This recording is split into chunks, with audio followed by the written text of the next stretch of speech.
बे साननैसोआव जालांनाय जाथायफोरनि सायाव नोंथांमोना फंनैसो बाथ्रा बुंगोन। आदिबासी आरो बर'फोरनि गेजेराव जानाय दावराव दावसिया प्राय एसे गोजोन जाबाय। बेवहाय मोननैसो बाथ्रायाबो ओंखारबाय थादोंमोन। थार्ड पार्टी बेवहाय इनभल्व दङ बेबायदि बुंबाय थादों। पलिटिक्सनि बाथ्रा साननैसो सिगां नोंथांमोना नुदोंमोन। मा नुदोंमोन नोंथांमोना? बे जाहैबाय मा एसटिनि दावराव। कच राजबंशी आरो टटेल 6टा जनगोष्ठिया एसटिनि थाखाय जोबोद दावराव खालामदोंमोन आरो मेमोरेन्डाम दिल्लीसिम हरनो गोनांमोन सरकारा। आरो हाग्रामा महिलारिनि जि एनअसि बा बिपिएफ सरकारनि जि एनअसि बेथ' दङानो। बिनि थाखाय गोबां दावराव सेक्रेटारियेट बुफाय बुसि जानाय बे जाथायफोरखौ जानानै थांनाय नोंथांमोना नुबाय। जोंनि आफादफोरा गोख्रोङै हेंथा खालामदों बे एनअसिनि सायाव बा बै जि 6टा जनगोष्ठिनि एसटिनि सायाव ट्राइबेल संघनिफ्राय लानानै जेसेबां आफाद दङ ट्राइबेलफोरनि गासैबो बेहाय हेंथा खालामनायखौ नोंथांमोना नुदों। थामहिनबा प्राय बै हेंथानि थाखाय बेसे स्रि जानानै थाबाय। एसटि होनायनि सायाव जि सरकारनि जि माने मोनसे गोख्रों स्टेन्डमोन, ग्रुप अफ मिनिस्टारनि जि डिसिसनमोन, जि रिकमेन्डेसनमोन बेयो माने एसे सिरि जानानै थाबाय। दा बाथ्राया जाहैबाय बेबायदि जायोब्ला बेथ' फेलारनि मोनसे नेरसोन आरो बे फेलारनि थाखाय बै 6टा जनगोष्ठिया थारैनो भट होगोन जानो? बर'फोरा भट होगोन जानो? ट्राइबेल सुबुंफोरा भट होगोन जानो बिजेपिनि? स' बायदिसिना बेबायदि गोबां थासारि जानानै थांबाय। जानो हागौ बे समावनो गोजोनग्लाय होनो थाखाय बै बागुरुम्बा, बबेखानि बागुरुम्बाया सिगांनिनो प्लेनिं खामोन। बे पलिटिकेल माने बेवहाय एडभान्टेजबो दंखायोमोन बिजेपिनि थाखाय, बिबो दंखायोमोन। स' बिबो मोनसे जाबाय। स' एसे माने बर' मानसिफोराबो एसे गोजोननाय मोनबाय निस्सय। बागुरुम्बा 10,000 मोसालायबाय, 25,000 50,000 होबाय। नाथाय बाथ्राया जाहैबाय बै जे एसटिनि समस्यामोन बेथ' सिरि जानानै थाबाय। सेन्ट्रेलथ' जेबो बेसेन होआखैसै बेखौ। बिदिब्ला गोसोआ दुखु मोनबाय, बै 6टा जनगोष्ठिया दुखु मोनबाय, नङा होमबा? आं नोंथांमोननो मोनसे सल' बायदि क्रियेट खालामदों आरो रियेलिटि दंबो जानो हागौ, गैयाबो जानो हागौ। दा बै सुबुंफोरखौ माबोरै डाइभार्ट खालामनो हागोन? पलिटिकेल डाइभार्ट ना, राजखान्थियारि बिथिङै मानसिफोरनि गोसोखौ डाइभार्ट खालामनो माबोरै हागोन? जाबायदि जुबिन गार्गनि जि जाथायमोन बेखौबो बिराद बरियासो डाइभार्ट खालामनो हादों। दा बाथ्राया जाहैबाय बै 6टा जनगोष्ठिया एसटि मोनाखिसै बा जायफोरखौ जों आदिबासि होनना बुङोना, सावथाल आदिबासि, मुन्डा, बिसोरथ' एसटिनि थाखाय बहुत माने हाथियार लानानै दावहा नांनो थियारि बर'फोरजों। बे स्कपखौ नुनानै जानांगौ मा खालामबाय, मोननै हारिनि गेजेराव मोनसे दाङाबाजि क्रियेट खालामनानै होबाय। आरो ओरैहाय जोंनि हारिनि मानसिफोराथ' एसटिखौ हेंथा होखादों, ट्राइबेल सुबुंफोराथ' एसटिनि हेंथा हिसाबै गसंखादों। बिनिखायनो हेंथा हिसाबै गसंखादों नालाय माबोरै हागौ बै दुखु मोननाय गोसोखौ डाइभार्ट खालामनो थाखाय बेबायदि जाथायखौ क्रियेट खालामनानै होदों नामा? बेबायदि मोनसे सानथावना जादों आरो बाथ्राया। दा नोंथांमोना नुदों बिसोरो बोरला थिर लानानै जाबादि ट्रेनिं होनायनि भिडिअ फुटेज नोंथांमोना नुगासिनो थादों। भिडिअ फुटेजफोरखौ नोंथांमोना नुगासिनो थादों। नाथाय जेब्ला जोंनि सासे मानसिया, सासे एनडिबि बिथाङा बि रिमोनलां, बिथाङा जेब्ला एमपि लानानै, सेखा लानानै, रुवा लानानै जेब्ला बाथ्रा फंनैसो ससियेल मिडियायाव बुंबाय, लोगो लोगो बेखौ एरेस्ट खालामबाय पुलिसा। नाथाय बाथ्राया जाहैबाय बै बोरला थिर लानाय आदिबासि सावथालफोरनि जे हाथियार बेखौ न' थांनानै आसाम पुलिसा बा आसामनि प्रसासना बेखौ जब्द खालामदों जानो? दिनैसिम खालामाखै। सोरखौबा हमदोंनो बायदिसिना, नाथाय सासेबो प्रुफ मोनाखै जों। बै न'खर थानाय हाथियारखौ दिनैसिम रावनिफ्रायबो बोखारनो हायाखै आरो बेबायदि खालामाखै। नाथाय सासे बर' सुबुङा जेब्ला मोनसे एमपि लानानै बाथ्रा बुंनाय लोगो लोगो बेखौ लोगो लोगो एरेस्ट। बेथ' माने उदैनि बिफुंनि खालामनाय जादों आरो जोंनि आसामा जों बर' मानसिफोरखौ उदैनि बिफुंनि खालामनाय जादों होननानै आं बुंगोन।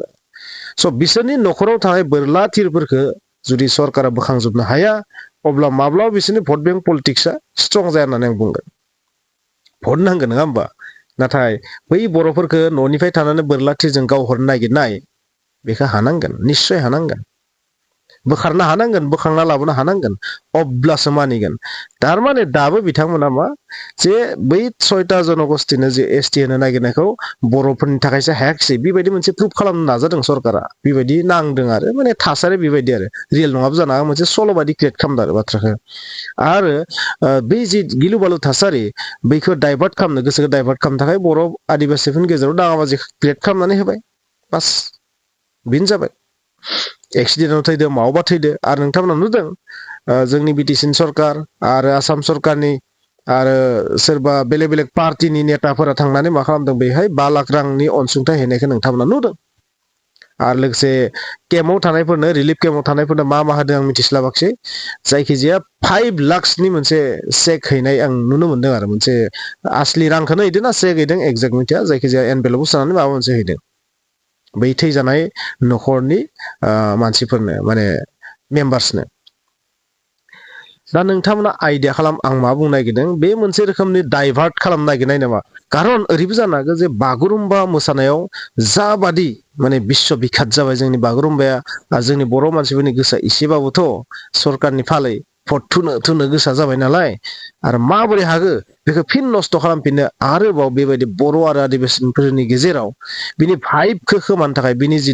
दोहौ बे बागुरुम्बानि जि दोहौखौ एकदम ब्रेकडाउन खालामनो थाखाय बेखौ माने डिस्टर्ट खालामनो थाखाय बे जाथायखौ क्रियेट खालामनानै होबाय नामा बेबायदि नाङा आरो बाथ्राया स' ओरैबायदि जादों जोंनि आसामाव ओरैबायदि मोनसे पलिटिकेल वार गेम सोलिबाय थादों सिं सिं जायखौ जों बायदि मानसिया जेबो पात्ता मोनस्लाबा आरो बुजिस्लाबा बेबायदि नांदों आरो मोनसे उनाव मोनसे क्रियेट जागासिनो थादों आरो जाथायफोरा आरो हरखाबनो माने गैयाबो जाफिनदों आरो स' मोजाङै सालिजारि नायबा पलिटिकेल एंगोलजों जुदि नोजोर खालामोब्ला बाथ्राफोरखौ बेबायदि नाङा आरो इन जेनेरेल सानबाथ' जेबो नङा बर' आरो आदिबासिफोरनि गेजेराव बेबायदि जाबाय थाखाय बेबायदि बुंनो हागोन नाथाय आसामाव बर'फोरजों जानाय मोनफ्रोमबो जाथायानो पलिटिक्सजों लोब्बा दं जों जोनोमनिफ्राय दासिम जेसेबांखिनि मिथिगो बबेबा मोनसे फिसा जाथायखौ लोगो लोगो माने बेहाय सोरबा हमहैयो आरो माने बेसखौ हमहैयो आरो हमहैनानै बेखौ एसे गेदेरसिन खालामनानै होयो आरो नोंथांमोना नाय बि रिमोनलाङा मोनसे रुवा गंसे एमपि गंसे लाना बाथ्रा बुंनाय लोगो लोगो बेखौ एरेस्ट खालामबाय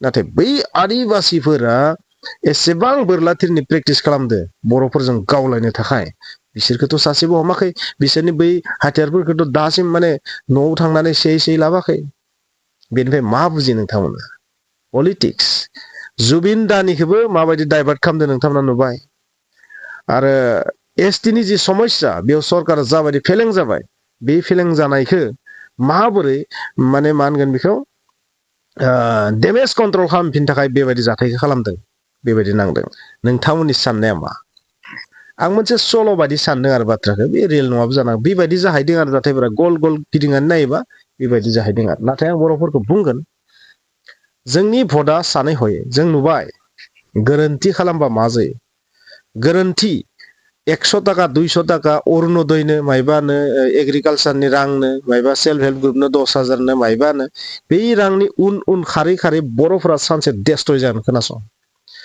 बर' मानसिफोरा जुदि रांनि उनथिं खारबाय थायोना थाखा फैसानि उनथिं जुदि खारोना सेस होना मिथिखा जोब्बाय होनना मिथिखा नोंथांमोना माबा 10,000 रानदोनो माबा 1200 रानदोनो माबा मोनसे रानदोनो बायदिसिना आरो माबा इन्सुरेन्सनो स' बेफोरखौथ' लानांगोन नाथाय भटआ अरायबो बर' हारिनि रैखाथिनि थाखाय जानांगोन रांनि उनथिं खारनानै नोंथाङा जुदि खाना जायोबा बरबादसै 10,000जों 10 फैसानिबो खामानि जाया गोसोआव लाखि नोंथांमोना हारिनि थाखायथ' जेबोआनो जाखाया दिनै नोंथांमोना नुनो मोनदों गासैबो मानसिखौनो होननो मोना माखासेखौ होननांगोन माखासे मानसिया ओरैबायदि जादों जेराव रां मोना बेयाव माने जेबो समखौनो होआ आरो माने जायनि जाउनाव जोंनि संगठनफोरा माने दुरबल जालांगासिनो थादों आरो मोनसे समाव संगठना थैजोबोबा अब्लाथ' मिनिस्रासिगोन जोंनि सुथुरा गैला र' बिसोरना हामथारबाय स' नोंथांमोना बुजिनायनि सम जाबाय रांनि उनथिं खारनाया बन्द' जानांसिगौ बर' मानसिफोरा